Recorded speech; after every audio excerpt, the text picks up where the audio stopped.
দর্শক বন্ধুরা, আমি চলে আসলাম আব্দুল্লাহ আমির। বাংলাদেশ একটা কৃষি প্রধান দেশ। আমাদের দেশে বহু বহু বহু অনেক প্রকার কৃষিজাত দ্রব্যাদি আমাদের দেশে চাষ হয়, পণ্য চাষ হয়। এগুলোর ভিতরে আমরা ধারাবাহিকভাবে এখন থেকে আপনাদের সামনে প্রত্যেকটা ফসল নিয়ে কথা বলার চেষ্টা করব এবং ফসলটা দেখানোর চেষ্টা করব। তা আমি আজকে চলে আসলাম যে আমাদের বাংলাদেশের শীতকালীন ফসল হচ্ছে একটা আলু। আলু জিনিসটা আমরা বাংলাদেশের একটা অন্যতম একটা শীত প্রধান একটা শস্য বলেন, আর কি শীত ফসল বলেন। এই আলু বাংলাদেশের ধানের পরে বাংলাদেশের প্রধান কৃষি পণ্য হচ্ছে ধান। কারণ যেই ধান থেকে আমাদের চাল হয়, সেই চাল দিয়ে আমাদের কি ভাতের অভাবটা পূরণ হয়। বাংলাদেশকে বলা হয় ভাতে মাছে বাঙালি। তো ভাত যেহেতু ধান দিয়ে হয়, এই জন্য ধানকে প্রধান শস্য বলা হয় বাংলাদেশের। এরপরে ধানের পরে যদি কোনো একটা কৃষিজাত পণ্য যদি ধরা হয় যে কৃষি যে কোন জিনিসটা আসে, তখন আমি বলবো আলু। কারণ আলু ছাড়া আমাদের চলে না। আলু সব কাজেই আপনি আলু ব্যবহার করা যায়। এই জন্য বলবো আলু দিয়ে আপনি অনেক রকমের হরেক রকমের তরকারি আপনি পাক করতে পারবেন এবং বিভিন্ন অনুষ্ঠানে এবং আপনার বাসায় অতিথি আসলে আপনি আলু দিয়ে বিভিন্ন রেসিপি করে আছে না, আপনি তাদেরকে খাওয়াতে পারবেন। তা আমারও একটা আলু সব তরকারির ভিতরে সবচেয়ে ফেভারিট হলো আলু। কারণ আলুর ভর্তা আমার কাছে খুবই প্রিয়। আলু দিয়ে যা কিছু করে দেন না কেন আমার ভাত খানা শেষ। এই জন্য বলবো আমরা বাংলাদেশ হলো কৃষি প্রধান দেশ। আমাদের দেশে অনেক অনেক কৃষি পণ্য চাষাবাদ করা হয়। কিন্তু একটা সমস্যা হলো কি, আমাদের দেশের কৃষকরা না এত কষ্ট করে এত পরিশ্রম করে কৃষি পণ্য চাষাবাদ করে, কিন্তু প্রকৃত মূল্যটা তারা কিন্তু পায় না।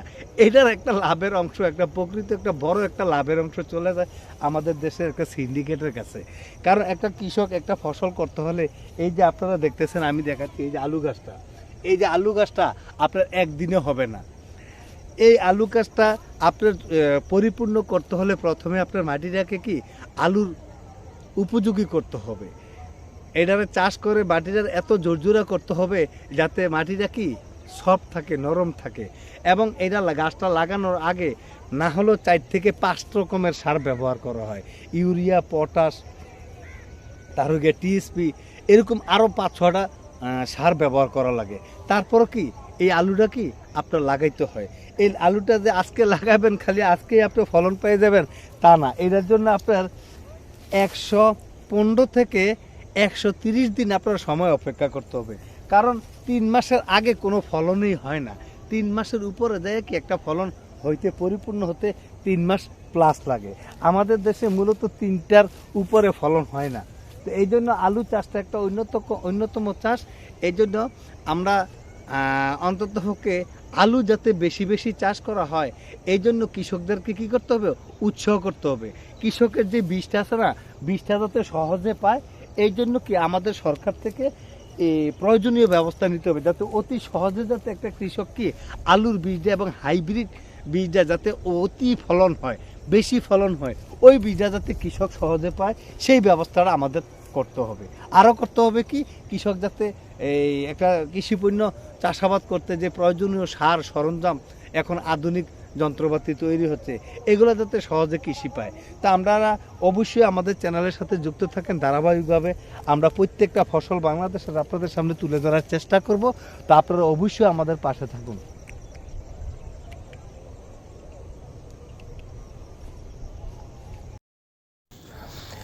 তা আমাদের কৃষকরা দেখেন কিভাবে আলু চাষ করা হয়।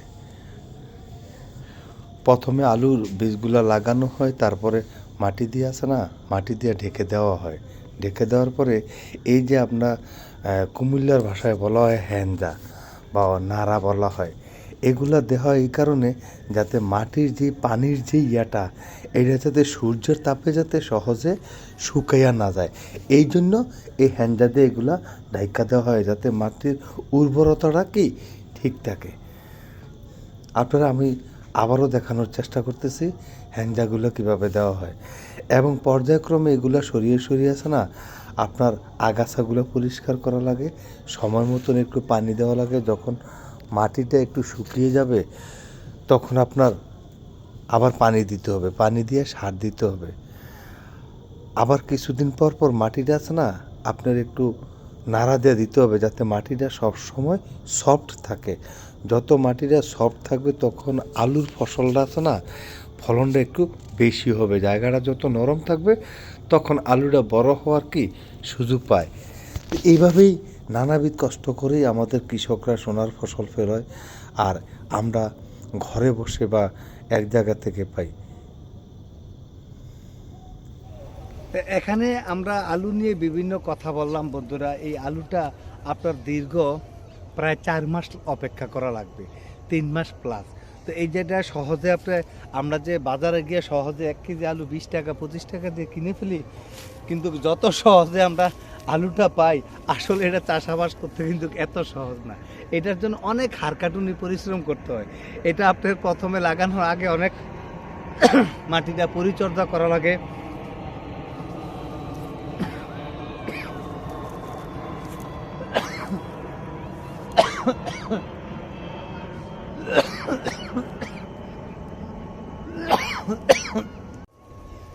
দর্শক বন্ধুরা, আমরা যে দোকানে যাইয়া দোকানদারকে বলি যে 1 কেজি আলু দেন, 1 কেজি আলু কত?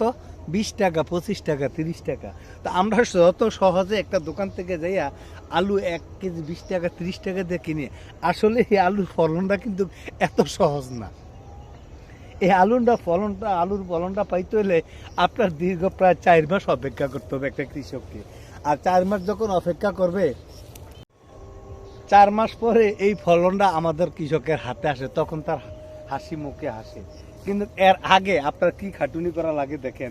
এই মাটিটাকে চাষাবাদ কয়েকটা চাষ দিয়েছে না, মাটিটাকে ঝরঝরা করা লাগে, এবং বীজটা বপনের আগে 4-5টা আইটেমের সার দিতে হয়, এবং ভালো উন্নত মানের বীজ আপনি লাগাইতে হইব। আর না হলে আপনার আমসালা সবই চলে যাবে। আর আমাদের দেশে একটা বড় সমস্যা হচ্ছে, প্রকৃতভাবে কৃষকরা আছে না, তার কৃষির পণ্যর মূলত প্রকৃত ন্যায্য মূল্যটা তারা পাচ্ছে না। কারণ তারা যে খাটুনিটা করে, যে পরিশ্রমটা করে দীর্ঘ 4টা মাস, এটারে যে পরিশ্রমটা করে, এই পরিশ্রম অনুযায়ী কৃষকরা কিন্তু ফসলের ন্যায্য মূল্যটা পাচ্ছে না। এই ন্যায্য মূল্যটা নিয়ে অনেকভাবে অনেক কথাবার্তা বলা হচ্ছে, কিন্তু এটার জন্য আমাদের সরকারের কোনো মাথা ব্যথা নাই। সরকার প্রয়োজনীয় কোনো ব্যবস্থা নেয় না। একটা কৃষক হাড়কাটুনি পরিশ্রম করে 4 মাস দীর্ঘ অপেক্ষা করার পরে, অনেক পরিশ্রম করার পরে, অনেক সময় দেওয়ার পরে এই আলুটা সে ফলনটা ফলায়, কিন্তু সে প্রকৃতভাবে অনেক সময় তাদের লসও হয়। যত টাকা খরচ হয় বিঘা প্রতি, যে আলু পায় অনেক সময় কি লসও হয়। অথচ কিছু অসাধু ব্যবসায়ীরা কি করে, এই আলুটাকে কোল্ড স্টোর করে, স্টক করে শর্ট দেখায় তারা কি করে, এই দ্রব্যমূল্যের দামটা কি বাড়িয়ে দেয়। কিন্তু কৃষক কষ্ট করলো, 4 মাস অপেক্ষা করলো, আর হেরা পট করে কয়েকদিনে মূল্যবান একটা লাভের অংশ নিয়ে চলে যায়। তবে এগুলো আমাদের বাংলাদেশের ভিতরে অহরহ চলছে, আমি এই নিয়ে আর কথা বলবো না। তবে আমার একটা কথা হচ্ছে যে, অন্ততপক্ষে বাংলাদেশকে কৃষি প্রধান দেশ বলা হয়। বাংলাদেশকে কৃষি প্রধান দেশ বলা হয় কারণ আমাদের দেশে এমন কোনো জিনিস নাই যে আমাদের দেশে চাষাবাদ করা হয় না। অনেক জিনিসই চাষাবাদ করা হয়। তো আমরা ইনশাল্লাহ এখন থেকে আপনারা আমাদের পাশে যদি থাকেন, আপনাদের সাপোর্ট যদি পাই, আমরা কৃষি পণ্যর যেই চাষগুলো করা হয় বাংলাদেশের, পর্যায়ক্রমে একে একে আপনাদের সামনে আমরা তুলে ধরার চেষ্টা করব। আপনারা আমার পিছনে দেখতে পাচ্ছেন, ওই সরিষা গাছও আছে। আলু গাছের পাতা দিয়ে কোনো কিছু আর হয় না, কিন্তু সরিষা গাছ দিয়ে আপনি সরিষা গাছের পাতা দিয়ে শাক করতে পারবেন, ভর্তা খাইতে পারবেন, তরকারি রাঁধতে পারবেন। কিন্তু আলু গাছ দিয়ে কোনো তরকারি রান্না হয় কিনা এটা আমার জানা নাই। তবে আপনাদের যদি জানা থাকে তাহলে কমেন্টে জানিয়ে দিবেন। তো আমার মূলত যে কথাটা আমি বলবো যে, আমাদের এই ভিডিওটা, আমাদের এই চ্যানেলের ভিডিওটা যদি কোনো ঊর্ধ্বতম কর্মকর্তার চোখে যায়, আমি আপনার কাছে অনুরোধ করব যাতে একটা কৃষক যাতে ভালো হাইব্রিড জাতের একটা বীজ যাতে সহজে পায়, আর কৃষিকাজ করার জন্য যে প্রয়োজনীয় যে সারগুলো আছে না, এই সারগুলো যাতে অতি সহজে এবং কম মূল্যে একটা কৃষক পায়। তাহলে কি হবে, একটা কৃষক তার কৃষি পণ্য চাষাবাদ করার জন্য তার আগ্রহ বাড়বে। যখন সে কাজ করার পরে, পরিশ্রম করার পরে ফলনটা বেশি পাবে, ভালো একটা বীজ পাবে, ফলনটা বেশি পাবে, আর যদি ভালো একটা মূল্য পায়, তাহলে কৃষকের মুখে হাসি আসবে। তখন সে কৃষিকাজ করার জন্য তার আগ্রহ আরও বেড়ে যাবে। তখন আর আমরা বলতে পারবো না যে আমাদের খাদ্যে ঘাটতি আছে। তো এই যে জিনিসগুলো, আর আমাদের বিশ্বে এখন যদি আমরা তাকিয়ে দেখাই, বিশ্বের ভিতরে কৃষি পণ্যগুলা, কৃষি চাষাবাদ করার জন্য আধুনিক যন্ত্রপাতি কি তৈরি হচ্ছে।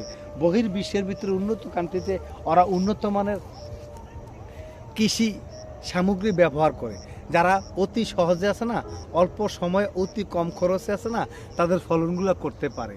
আর এই ব্যবস্থাগুলো যদি বিভিন্ন দেশ থেকে যদি কৃষি যেই যাবতীয় জিনিসগুলো যেগুলো দিয়ে কাজ করা হয় এগুলো যদি সহজে কৃষকের হাতে তুলে ধরা হয়, তাহলে কি হবে, আমাদের কৃষকরা অতি সহজে কৃষিজাত পণ্যগুলো চাষাবাদ করতে হবে পরে, এবং এর আগ্রহের কারণে তারা চাষাবাদের দিকে কি মনোযোগী হবে।